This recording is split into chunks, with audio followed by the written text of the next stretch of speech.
Eh bien bonjour à tous, nous voilà repartis pour un nouveau tutoriel Photoshop. J'ai voulu intégrer à une scène un cendrier en verre, donc une scène de set de bureau, celle-ci, et j'ai voulu y intégrer un cendrier en verre. J'ai donc été sur internet chercher des images de cendrier en verre et j'ai trouvé celle-ci. Voilà, mais comment faire pour que ce cendrier en verre soit transparent, soit translucide et qu'on ait vraiment l'impression d'un vrai cendrier en verre. Pour arriver en fin de compte à ceci. Mon cendrier en verre, c'est bien intégré et la transparence existe et l'aspect vert est bien présent. Eh bien, comment fait-on ceci? Eh bien, nous allons déjà travailler notre cendrier dans un dossier à part pour l'instant. Donc on va enlever le cadenas. Et je vais déjà dans un premier temps le détourer avec l'outil plume. C'est une forme simple. Je vais donc le détourer et je vous retrouve tout de suite après.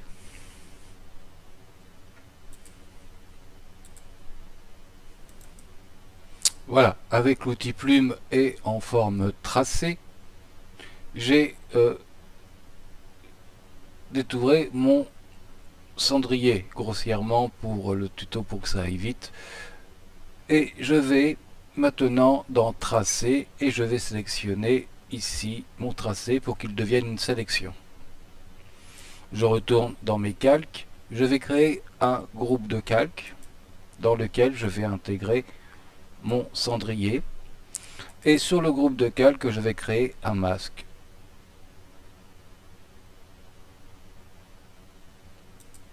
Et ainsi mon cendrier est détouré.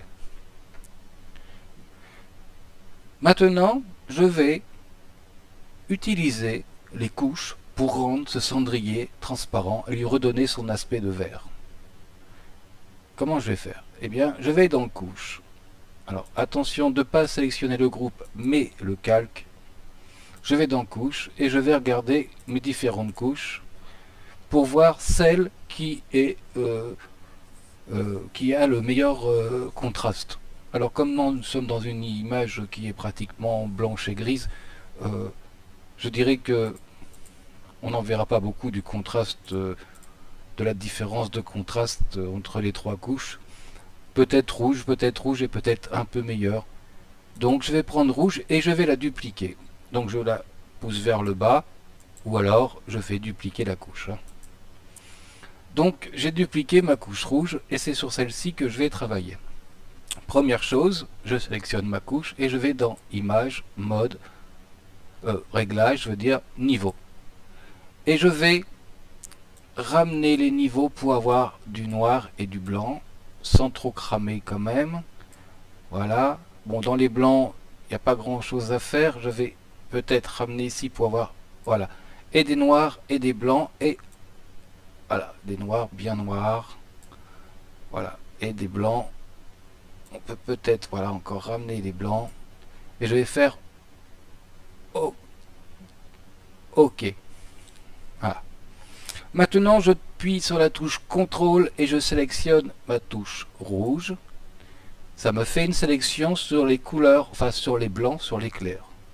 Je vais dans Calque, Nouveau, Calque par copier, où je fais CTRL J. Je vais retourner dans mes calques et j'ai ici déjà un aspect plus transparent. Ce calque de copie, je vais l'appeler clair. On pourrait l'appeler lumière, on pourrait l'appeler comme on veut. Moi, je l'appelle clair. Et je vais désélectionner, retourner sur les couches, resélectionner ma couche rouge, réappuyer sur CTRL en cliquant sur la copie de rouge, faire sélection et cette fois-ci faire intervertir. Je retourne sur calque, nouveau, calque par copier. Je retourne sur mes calques et ce calque je vais l'appeler sombre. OK. J'ai donc un calque clair et un calque sombre. Je vais maintenant voir comment il s'intègre dans mon image de départ, c'est-à-dire mon set de table. Mon set de bureau, set de table, excusez-moi.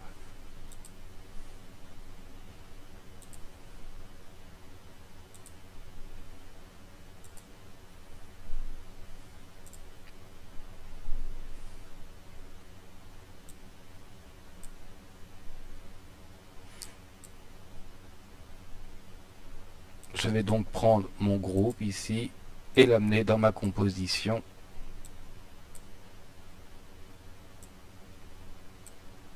Voilà. Je peux fermer, j'en ai plus besoin. Non. Et je me retrouve donc avec mes trois calques. Bon, déjà première chose, pas beaucoup de transparence, mais ça va s'arranger. Les sombres, je vais les mettre en produit. Et les clairs, je vais les mettre en lumière crue.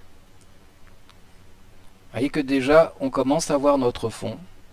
Alors, sombre en produit, puisque cette partie où on a produit, densité, machin, c'est plutôt les choses sombres. Et cette partie claire dans les blancs, où l'on a lumière tamisée, lumière crue, lumière vive, lumière linéaire, c'est plutôt les zones claires. Ok. On va maintenant réduire un tout petit peu l'opacité des sombres et on va réduire l'opacité des clairs. Voilà. Et mon cendrier commence à avoir meilleure mine.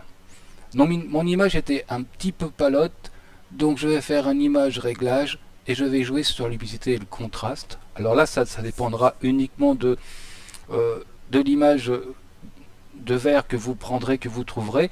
Mais là, celle-ci était très pâle, elle était sous fond blanc, donc je vais baisser la luminosité. Voilà. Baisser un peu peut-être le contraste, jouer avec le contraste, voir ce que ça donne. Je fais OK, je retourne un petit peu voir ce que ça donnerait si je change, voilà, mes transparences.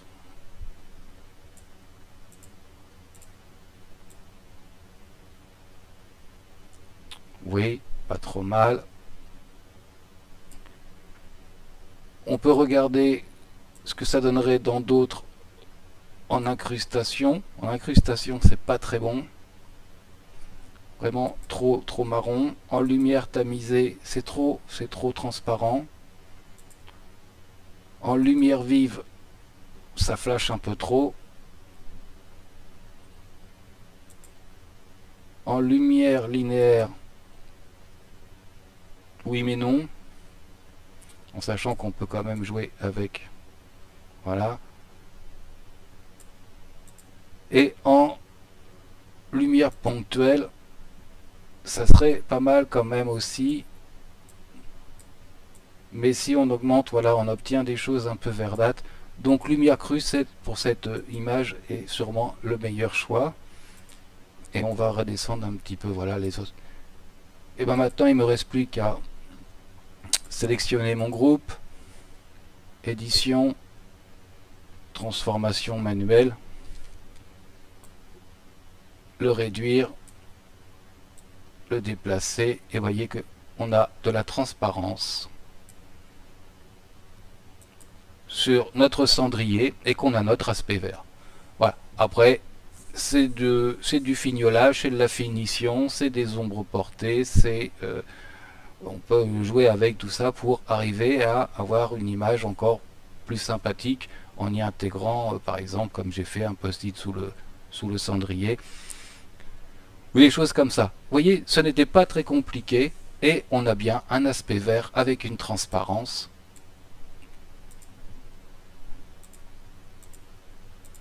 Si je prends mon groupe et que je le déplace dans mon image, j'ai bien un objet transparent, mais avec des reflets et des ombres qui permettent de donner l'aspect de vert. Eh bien, je vous souhaite une bonne soirée et à la prochaine sans doute.